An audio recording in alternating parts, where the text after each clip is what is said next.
Hello, everyone, and welcome to Fighting Academic Boycotts, Hebrew University's response to the BDS campaign webinar, featuring Hebrew University professors Guy Harpaz and Yuval Shany.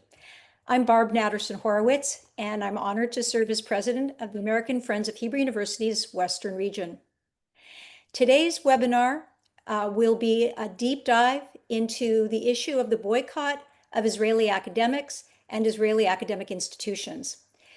Hebrew University of Jerusalem is a flagship institution of higher education in Israel, and it's also one of the world's leading academic centers and has been targeted by the BDS campaign, which in the case of its efforts to counter academia, works to sever academic ties between US and international academic institutions and to isolate Israeli academia from the rest of the academic world.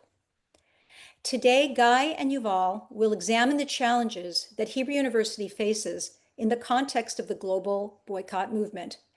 The discussion will address how the boycott against Hebrew University manifests itself and its connections to broader anti-Israel and anti-Semitic trends, the arguments that are made by the BDS supporters and the counter-arguments that are being presented by Hebrew University and Israeli academic institutions overall.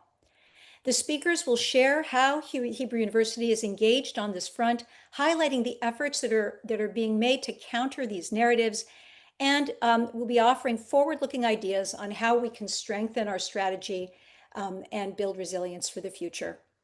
On a personal note, as an academic myself, I wanted to point out that academic boycotts are not only harmful to Israeli institutions and Israel, they also undermine the fundamental values of academia, impacting academia's collective ability to advance knowledge and address global challenges. With that, I'd like to introduce our speakers, Professors Guy Harpaz and Yuval Shany. Professor Guy Harpaz is professor at the Law Faculty and Department of International Relations of Hebrew University. He is Vice President for International Affairs and Provost of the Rothberg International School. He's also Chairperson of the charitable trust Ruet Veruet Assisting the Blind. Obtaining his PhD from the University of Cambridge, he holds the Arnold Brecht Chair in European Law. His research fields include European law, European-Israel relations, and public international law. He has served as the university's Dean of Students, President of the Israeli Association for the Study of European Integration, head of the Master's Degree in International Development Program, Vice Dean of the Law Faculty, Director of both the International LLM degree and Student Exchange Programs at the Law Faculty, and as University Student Ombudsman. Before joining academia, Professor Harpaz served at the Supreme Court and as a legal advisor at the Prime Minister's office. Professor Yuval Shany is the Hirsch Lauterpacht Chair in International Law and former Dean of the Law Faculty at Hebrew University. He also currently serves as Senior Research Fellow at the Israel Democracy Institute and as visiting professor in the Center for Translational Legal Studies at King's College London and the Geneva Graduate Institute. He was a member of the UN Human Rights Committee between 2013 and 2020, chairing the committee between 2018 and 19, and inaugural Accelerator Fellow at the Ethics in AI Institute at Oxford. He chairs Hebrew University's Academic Freedom and Cooperation Committee, which coordinates the university's responses to academic boycott and cooperation suspension threats. And with that, I'd like to pass the Zoom to our distinguished guest to introduce their presentation and lead. Following the presentation, which will go on for about a half an hour, we will have a Q&A. So please, participants, put your questions into the Q&A, and I'll be looking at them, and we'll have a discussion following the presentation. Professors. Thank you very much, Barbara, for your very kind introduction and for your kind words. And may I use the opportunity, and we are hopefully at the end of the war and at the end of a very difficult period for us. And I wanted to use the opportunity and thank each and every participant and each and every friend and colleague for your continuous support and solidarity during those very difficult times for us. Today we will speak about the academic boycotts against Israeli academia, with particular emphasis on boycotts against the Hebrew University. And the roadmap of our joint presentation would be that I would first place academic boycotts in its wider context. We will speak about the entities that boycott us, about the manifestations of boycotts, about the detrimental impact of boycotts. Yuval would address the arguments raised against us, our counter strategy and our counter arguments, and then we would focus on the ways that we believe you can assist us in withstanding the pressure. So some words about the wider context. Academic boycott against Israel should be, I believe, examined in its wider context of the BDS movement against the state of Israel. BDS stands for boycott, divestment, and sanctions. And more specifically, it should be examined in the context of the Palestinian campaign of cultural and academic boycotts, blaming the Israeli academia for participating in and contributing to occupation, colonialism, apartheid, and blaming us for at least indirectly assisting the alleged war crimes committed by the state of Israel in Gaza and elsewhere. With respect to the entities that boycott us, so obviously the principal entity are universities, and our list includes around 40 universities, mainly in Europe, mainly in Western Europe, and mainly in Ireland, Spain, the Netherlands, Belgium, in recent months also in Italy. And some of those universities have this very formal, explicit, bold policy of boycotting Israeli institutions, including the Hebrew University, but universities are not alone. We are faced also with numerous researchers around the world who decided to boycott the Israeli institutions and or Israeli researchers. You add to that the fact that numerous academic associations, such as the Association for Sociology and many other associations, boycott Israeli institutions and at times also individual Israeli researchers. And you add to that the fact that some of the journals boycott us. Now you have to distinguish here between formal, explicit and bold boycotts. You have to distinguish that with the more nuanced, more shrewd, more gray area boycotts. For us, it's to a certain extent easier to handle explicit and formal boycotts because we know, well, the enemy, so to speak, and we know how to address him. Sophisticated, shrewd, nuanced, below the radar boycotts are more difficult to handle. Now, the number of reported incidences of boycotts against Israeli academia is on the rise.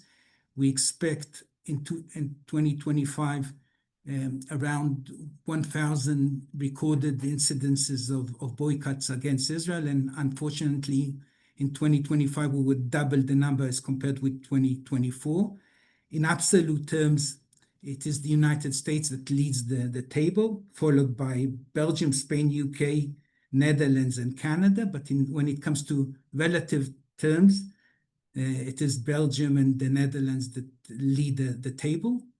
And when it comes to boycotts, one has to distinguish between Northern America and Europe. In Northern America, the vast majority of boycotts are actually private enterprises, an individual who decides to boycott Israeli institutions or Israeli researchers, whereas in Europe or Western Europe, the most prominent manifestation of boycotts are actually institutional boycotts, where the university itself adopts a formal policy of boycotts.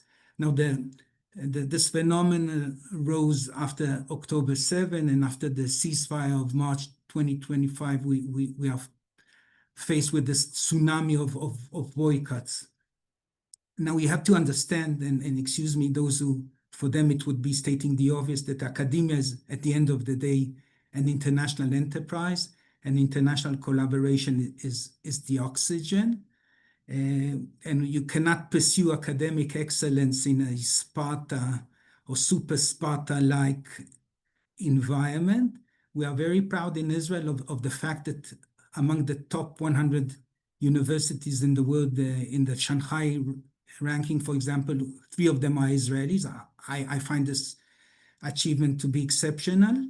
And this achievement was achieved not only because of our sheer brilliant minds, but also because of international collaboration. You have to remember that we start from a very disadvantageous starting point, because contrary to Berkeley or Zurich or Oxford, where universities drawn professors from all over the world, Israel, for linguistic and other reasons, is limited to the internal market, to the domestic market, and hence we need more international collaboration and not less. And here we are faced with universities that boycott us either by terminating agreements or suspending agreements or refusing to renew agreements.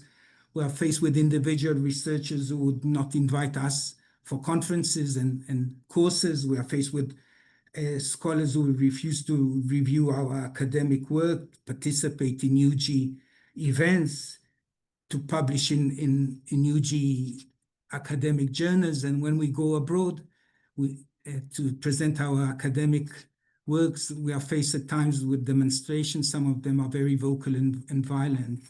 Now, when it comes to the impact and the question whether boycotts pose a strategic threat to the Israeli academia, then I have to go back and address the question as to how academia works. And again, excuse me, those who, for them, it would be stating the obvious. If you imagine yourself as a young scientist, you have to pursue a PhD in a leading international university with a leading supervisors. At times you have to pursue also a postdoctorate, again in a leading international university with a leading supervisor. You have to establish your international network, you have to publish, and then when you submit for publications, at times as an Israeli, you are faced with what we call desk rejections, rejecting your work without reasoning, at times only on the basis of the fact that you are an Israeli. Let's assume that you overcame all those obstacles. You apply, let's say, to the Hebrew University for a junior position. You need references. You need external anonymous referees who would attest about the quality of your work. And again, if you are faced with BDS, this would be very difficult to attain. Let's say you overcame this stage 2. You were accepted to the Hebrew University, and after 5 years, you either receive the tenure position or you are kicked out. To receive tenure, again, you need to establish a very impressive international network, collaboration. You need to organize international conferences. You have to participate in international conferences. And again, you need references and reviewers. And again, it would be very difficult to gain all of that in an environment of boycotts. Now, if you are very mature and well-connected, then the boycott would not exert a heavy price. But for the young generation, the boycott might create this poisonous environment in which it is very difficult to thrive. Now, you have to remember that academic excellence necessitates cutting-edge expensive physical apparatus, labs, etc., and it requires significant research grants. And obviously, more BDS, less collaboration, and more difficulty of obtaining those research grants. And this brings me to Horizon, the EU Research Fund, probably the biggest research fund for science and for innovation. Israel is a contracting party to Horizon. Israel participates in Horizon, and Horizon allows Israeli scholars to obtain either individual grants or collective grants. Individual grants are the holy grail. I mean, they are the most prestigious grants that you can obtain. Israel is a shining star in the Horizon. In some years, we are number 1 or number 2 in acceptance rates, in competition. In the past, we used to receive 30, 31, 32 individual research per year in the entire Israeli academia. This year, we received only 9. Whether the decline is caused by BDS, it's a good question, but obviously there's strong correlation.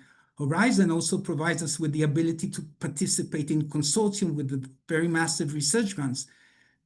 Assume 5 universities, 10 researchers participating in a consortium and publishing together. Now, again, under the BDS, many coordinators of consortiums would not want to have Israelis, either because they are supportive of the BDS or because they do not want to bother with Israelis because other colleagues wouldn't want to have Israelis, or other colleagues are fearful of the fact that when you would apply in a competitive manner as a consortium, you would lose only on the basis of the fact that there's an Israeli in the consortium. And this difficult position is even before the possibility of the EU joining the club of boycotts by kicking out Israel from the horizon, which is a risk. I'm not sure that it's a very realistic risk, but 2 months ago, we were very fearful of this scenario.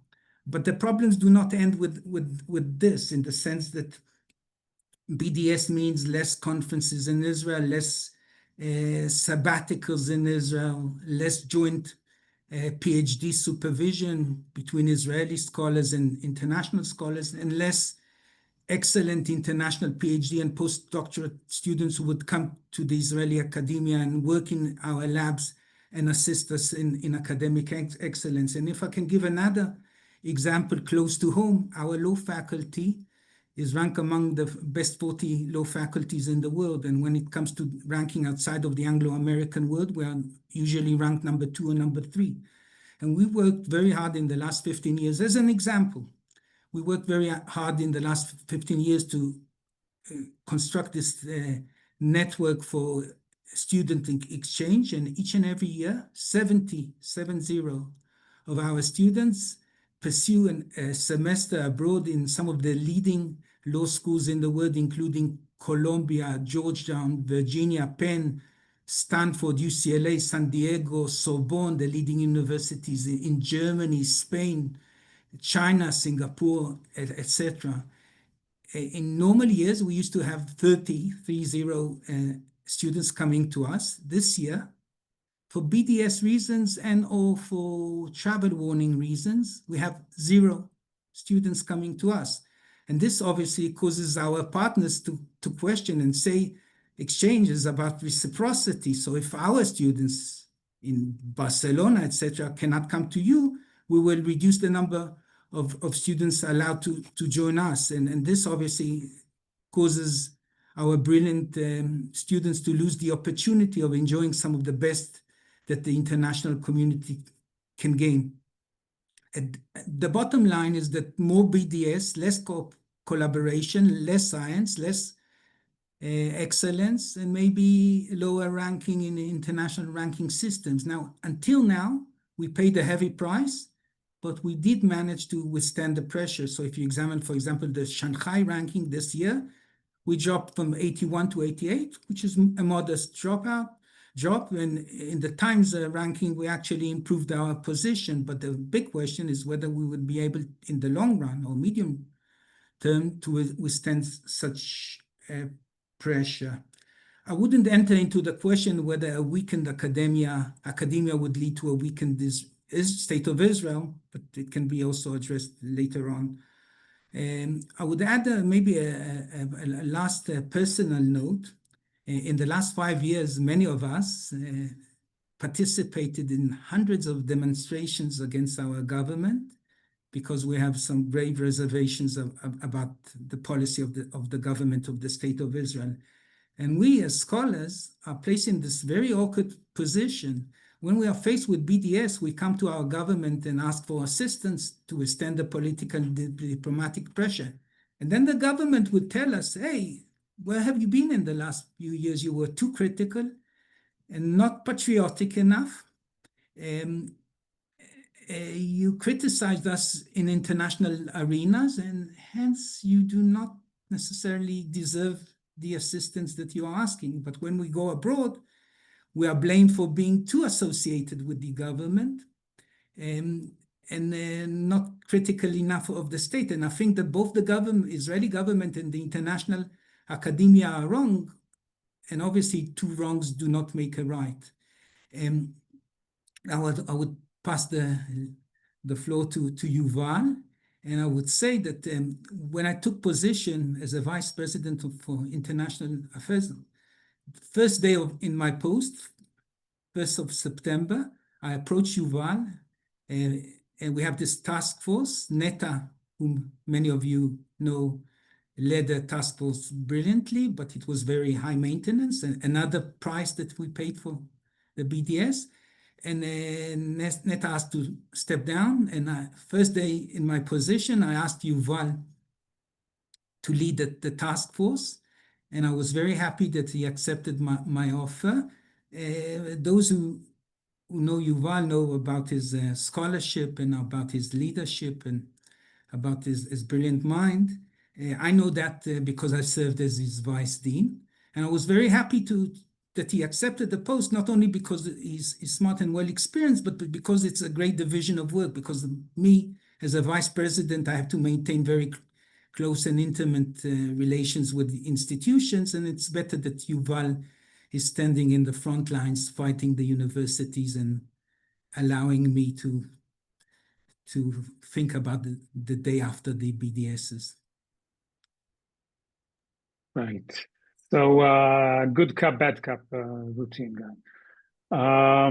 Yeah, so let me join Guy in thanking all of you for your support and for your attention to this issue. It is a very important issue for us, and we believe for Israeli academia and also for the state of Israel. Is the BDS a strategic threat? I don't know whether it's a strategic threat to the state of Israel, maybe in the long run, but it's certainly a strategic threat to Israeli academia. And this is why we take it very seriously. And this is also why, Guy said about his first day on the job. For me, it was first day back from a sabbatical. So this was a very intensive welcome back.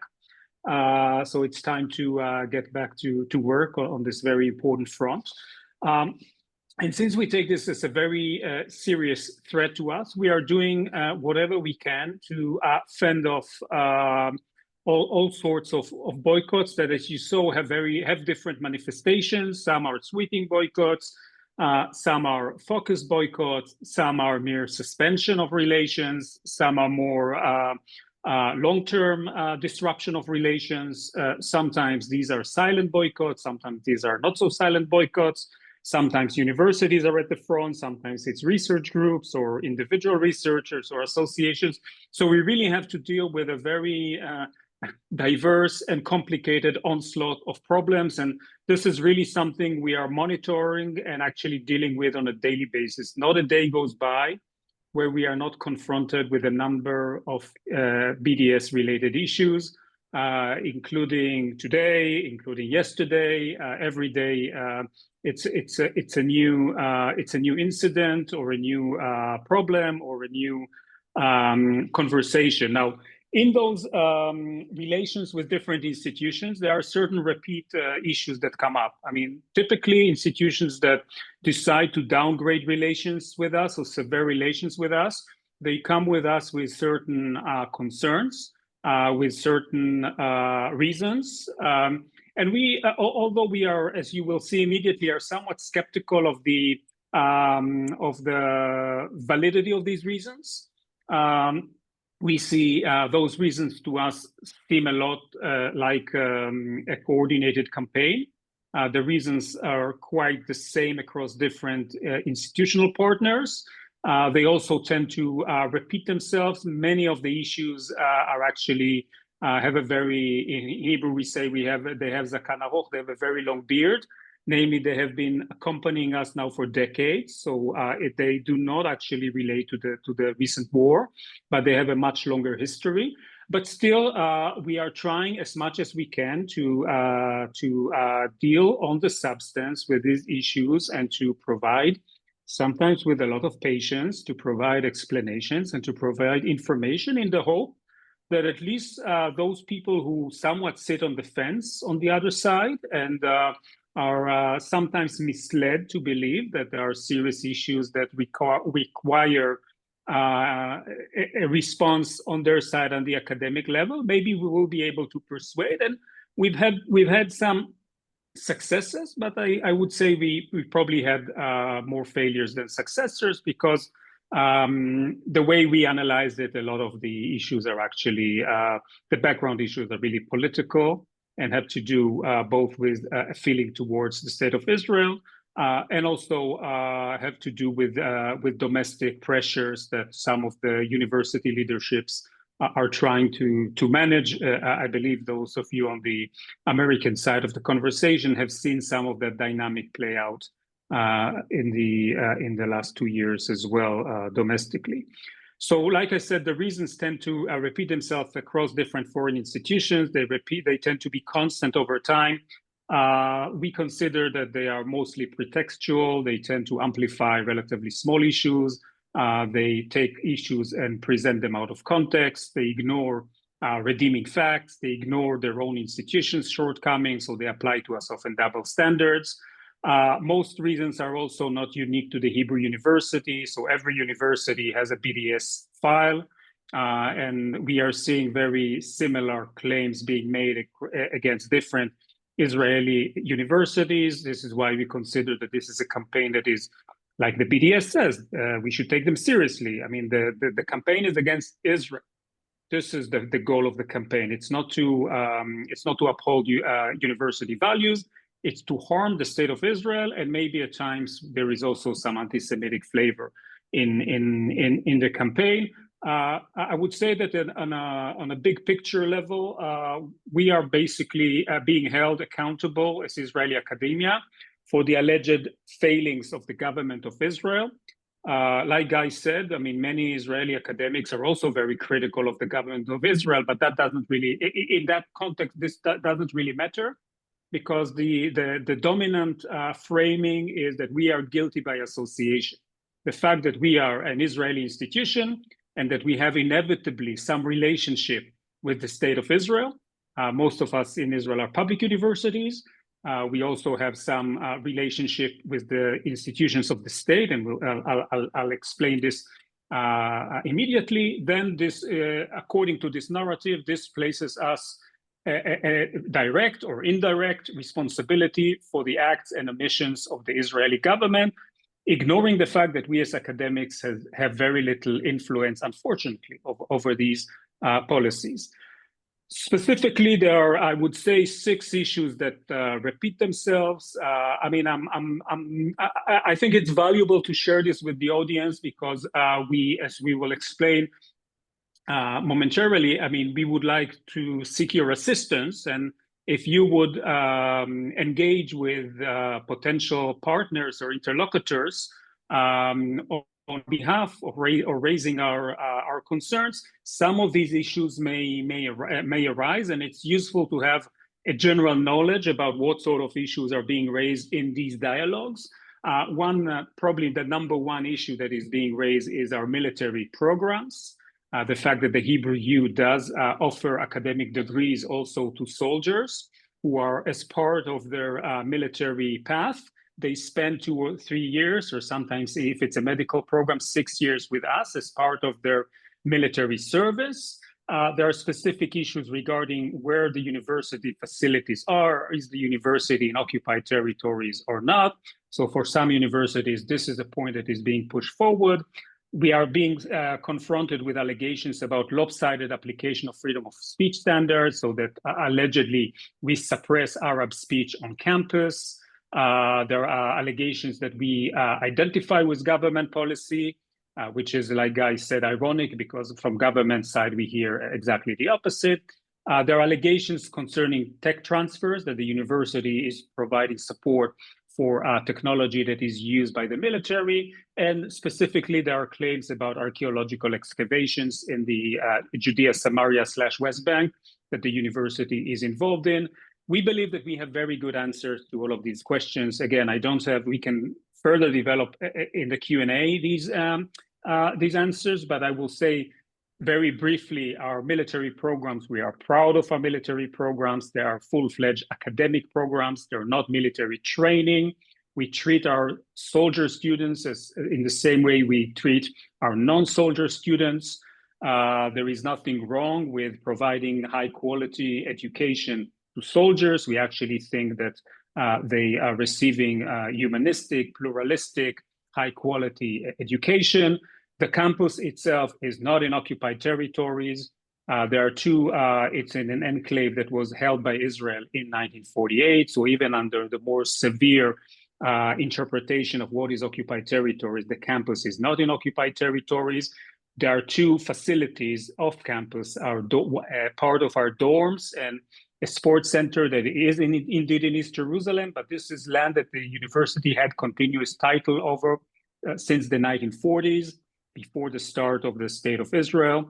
And again, we claim very strongly that there is nothing wrong in law, in international law, in domestic law, in basically holding and operating on territory you have private title to. We are committed to protect freedom of expression. We have demonstrations on campus. We actually have a very liberal policy regarding protests.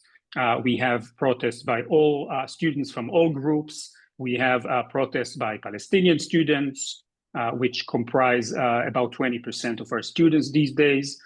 We have protests by right-wing students, and we do our best to facilitate freedom of expression on campus while preserving a sense of personal security and collegiality. So if you can see in the photo below, actually, the university security is facilitating the process and is sometimes separating between two different groups of protesters in order to allow all protesters to exercise their freedom of speech and right to assembly.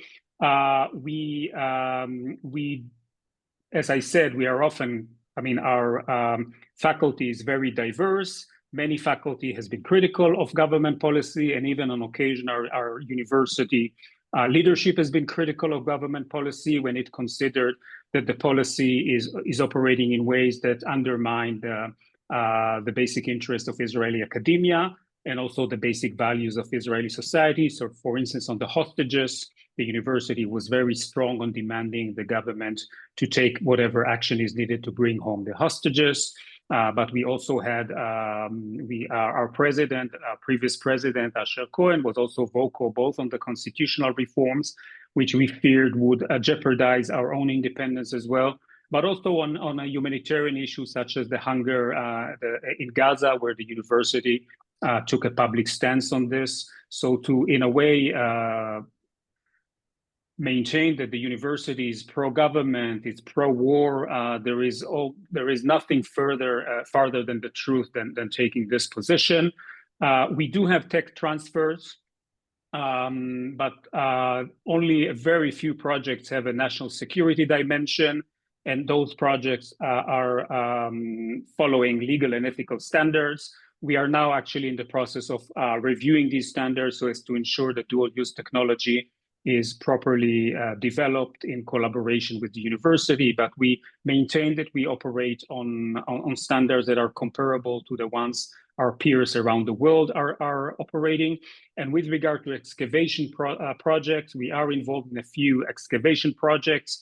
Again, those are conducted with the highest scientific, legal, and ethical standards. And they follow the division of labor between Israel and the Palestinian Authority in the Oslo Accords. We maintain that there is no violation of any law in anything that we do in this or any other regard. We also have, and this brings me towards closure, we also have some good questions. So we don't only have good answers, we also have some good questions.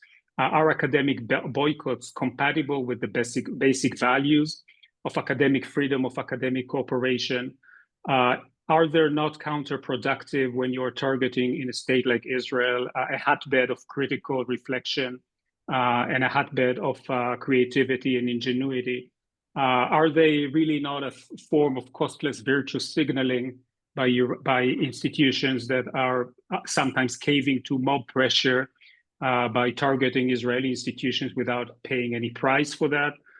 Is it a good idea to politicize academic relations? Aren't really institutions going down that path, jeopardizing also their own long-term interests? And are they not a form of collective punishment on academics that have, like I said, limited or no responsibility, no influence over governmental policy.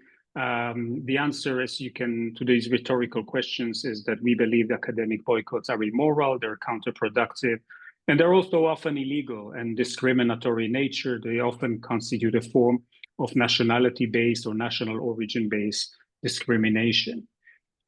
We have taken, like I suggested, a number of measures. So we are quite active in this. We are working very intensively on issues. We have a university task force that monitors and chronicles all incidents, responds to them. We are on an almost weekly dialogue with partner universities to try to convince them not to go down that path.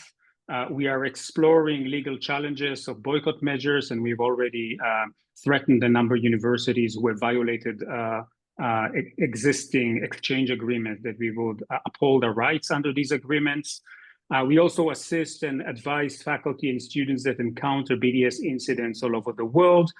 We participate in a national-wide another task force that is coordinating activity across universities and also considering collective legal action on behalf of all universities. And we are disseminating information on what we do, and this meeting is part of our dissemination efforts. And finally, what can you do? We were asked by the organizers to perhaps finish on this note and say something about what can be done. So stand by us, support us. Of course, this is extremely important at this point in time. As Guy explained, we often find ourselves between a rock and a hard place, and obtaining support from our long-standing friends and supporters is extremely meaningful in this context. We would also like those of you who are convinced by the immorality, illegality, and counterproductiveness of boycotts to call out against them, to criticize them, to call out them for what they are, which are politically motivated acts that are sometimes empty virtue signaling. We also would like your assistance in helping us identify partners, both in the fight against boycotts. And I could say that recently we did have a researcher from one of the research consortium that she participated being thrown out of that research consortium by the coordinator of that consortium, who basically told her that there are some universities who would not participate in a consortium with an Israeli university, but then a researcher from Germany actually told the organizer that if the Israelis out, we are out as well. And that led to a reversal of the decision, and the consortium is going forward. So actually, this is other universities are not mere bystanders here. They could actually play an important role in minimizing the impact of this. And we are also looking for strategic partners that would enable us to make up for the lost connections and relations that we have lost in the last 2 years, and to disseminate our message that academic boycotts against Israeli universities is a very bad idea, and that we should think of ways to nurture and promote freedom, academic freedom and cooperation, and not to basically go down that path of boycotts and lack of cooperation and freedom. So maybe we'll stop here, Barbara, and return to you for directing the Q&A session. Yeah, thank you, professors. What an excellent presentation, and there's so much here. I'm just going to jump in with. I was going to ask what impact you've already seen, or do you anticipate with young academics in their career decision making? I'm talking about Israeli academics. Are you seeing this? Are people articulating this, or are you yet, or do you anticipate this climate having a deterrent effect on young Israeli academics? Well, I guess it's we are seeing some faculty that are leaving. There is certainly some seepage. There are some young faculty members and even mid-career who are looking for a way out. It's hard for us to isolate whether it's the boycotts or or broader country related conditions. But we have seen this. It hasn't so far been a tsunami of resignations, but it is a very worrying development for us that some strong academics that have, and typically these would be the ones, that have options and have offers overseas, that we are seeing the beginning of some desertion in that regard. All right, I'm going to just take the liberty of asking one other question, and then I'm going to go to our Q&A. But this idea that currently it's kind of costless virtue signaling, and trying to change that and impose some costs. Just if you could provide a little greater clarity in terms of how we would know who to call out. I mean, as an academic, I have some ideas, but let's say first of all, the silent stuff is very difficult, but the stuff that's more overt, to whom would an American academic report this? Is there a place that's shaping up where these conversations can happen collectively, and so that we can be effective as partners? We have a national task force, and we are happy to receive any report about any minor or major incidents of BDS, and we have a national list and a university list, and we would be happy to receive any report, because it's very useful in our combat against those boycotters. And where would we I will say, Barbara, that this is indeed, look, it's a very dispersed arena, because you have different universities, different researchers, different professional associations. I mean, many of these incidents, actually, they get a lot of media attention, and some universities are actually quite proud in cutting us off. So you see universities issuing press releases and professional associations publicizing on social media the fact that they are boycotting Israeli academics. I think in terms of reporting, there could be different levels where you could report. I mean, if you are based in a university that is cooperating with universities that are boycotting, maybe it's time to raise questions. Do we want to have close cooperations with universities that are boycotting?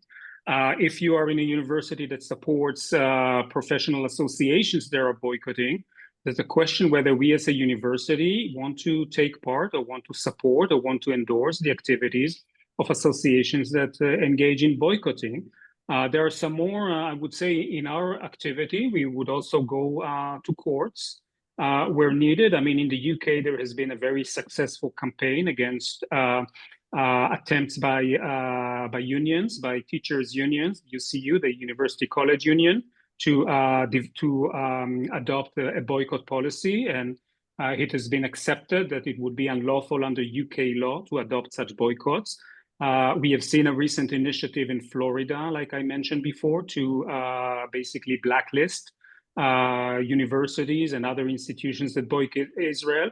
And we plan to take it also to European institutions and complain against universities that are boycotting us with regard to European programs in ways which we believe contravene the terms under which these programs are conducted. So there is no shortage of arenas in which the fight, so to speak, can be conducted.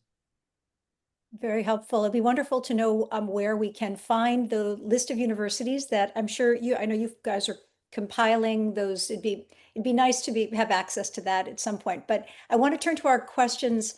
Dan Schlesinger has asked if progress is made in the peacemaking effort. Can we expect the boycott movement to ease, or will it be exposed as independent of Israel's campaign in Gaza? Well, that's the question we're asking ourselves every hour. Well, obviously, the BDS campaign would not rely on the cessation of the conflict in order to cease the efforts.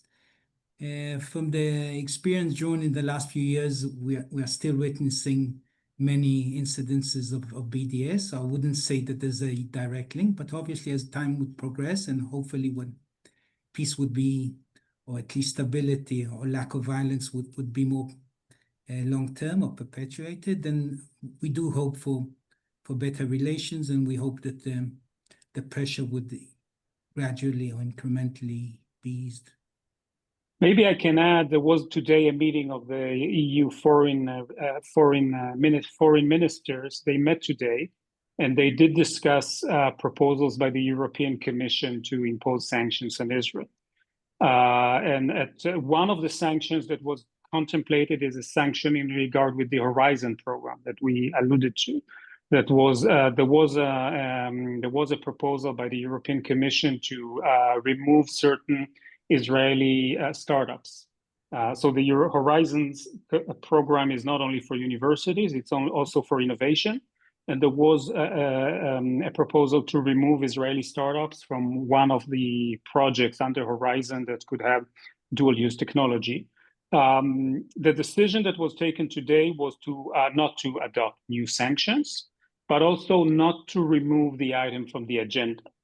So I guess that this gives us a certain reality check of where we are. So we are in a look and see kind of situation. So we predict that maybe if the peace process and the cessation of hostilities would take hold, the momentum would somewhat slow down. But we don't envision a very quick turnaround. But It the would take U.S. some time, yes. Yeah, Netta Barak-Cohen has talked about on the U.S. side, the funding institutions, NIH, NSF, have their own non-discrimination policies, and whether our efforts would be, kind of better directed on the U.S. side to avoiding that kind of situation that's currently happening with Horizon. Right. So so some of the major funding organizations within the United States do have anti-discrimination provisions, including, by the way, anti-BDS language in their operating manuals and guidelines. So far, this has not been understood to include academic boycotts. And we know that there have been some approaches to the funding institutions, but also to other officials to look into the possibility of looking at academic boycotts as a form of discrimination. We are a bit, we are a bit conflicted on how much do we want to, to aggressively pursue an agenda which entails some degree of politicization. But at the same time, we cannot accept the situation of costless gestures on our expense without paying, any price. So I think even the threat of going down that route could perhaps convince universities to take a second look at what they're doing. Rachel Blumenthal has a great question. Do Israeli universities join forces in fighting academic boycotts, or does each university act separately? Yes, so the answer is during normal times, we're very competitive, and there's a lot of competition and ego, individual and institutional, among the leading Israeli institutions. But when it comes to boycotts, we're great friends. We have this national committee headed by an ex-ambassador, Emmanuel Nachshon, and we speak with our colleagues in Tel Aviv, Technion, etc., on a weekly basis, and we have became great friends. So at least that's a positive consequence of the BDS. Yeah, and we have a WhatsApp group, which is the ultimate sign of association these days. So every morning I start my day with BDS news. Yes. Yeah, which are many, but we do learn. We also learn from the experience of other universities. So, for instance, the Weizmann Institute developed this new approach that they are going to review the compatibility of boycotts with ethical standards, and basically report on ethical violations by boycotting institutions. And we think actually that's a very interesting avenue which we would want to pursue as well. So to the extent that we are being, I think, wrongfully accused of violation of ethical standards, I think it is also important for us to hold account some of our interlocutors for their own violations of ethical standards. Well, it's 10:51, and so promising to stay on track, I wanted to just ask one kind of closing question. If you could sort of summarize again the action items, the wish list, how we as friends of Hebrew University can be most effective, that would be terrific. I wanted to add to what Yuval said previously. While preparing for this session, I came across the book of Exodus, chapter 1. and it speaks about boycotts and sanctions of Pharaoh and the king of Egypt against the peoples of Israel. And I found a sentence, but the more they afflicted them, the more they multiplied, and the more they spread abroad. And my request is, if the BDS wants to isolate us by severing relations, I think the best answer is more collaborations, more collaborations, and more collaborations. And I would need assistance in opening doors to some of the best universities around the world. And I think that that would be the ultimate response to the BDS, just having more and more strategic collaborations with the leading universities. So I'm open to any suggestion or any piece of advice. And I think that our friends in the States, Canada, and Italy already proven their ability to open doors. So I would be very grateful for any assistance in that respect. But also any expression of support, solidarity, support us however you can and to the extent you may. And also call this out. I mean, we think that, I mean, in the bigger picture, there are greater injustices in the world. I don't want to sound over dramatic, but I think that we are being discriminated against, and we are being wrongfully mistreated by institutions who take the high moral ground. But I don't think actually their conduct is despicable, and we have to be clear about this. And it's important that this wouldn't be only voiced by us, because we are the immediately interested parties. It's important that third-party observers who look at the situation wouldn't just be bystanders, would actually enter the fray to some extent and voice support for us and voice opposition to what is being done to us under the heading of ethical standards and the like. Well, your call for collaboration, and Yuval, the idea of calling out for partnership is perfect, and a perfect ending, because we are actually concluding the 100th years of partnership between Hebrew University and American Friends of Hebrew University at the end of this milestone year. So that is a message that is really resonant and timely. We are going to be closing down this webinar, but there are resources that pertain to this webinar, and we also have throughout the year a series of events and webinars that have been honoring the legacy of Hebrew University and the partnership with AFHU. And come to our website, afhu.org/centennial, to find some of these. So we are closing it down now. Again, thank you to our professors for this very important and timely discussion. I know it's just the beginning. We thank you so much for all that you do and for taking the time to share it with us this morning or this evening. Thank you, Barbara.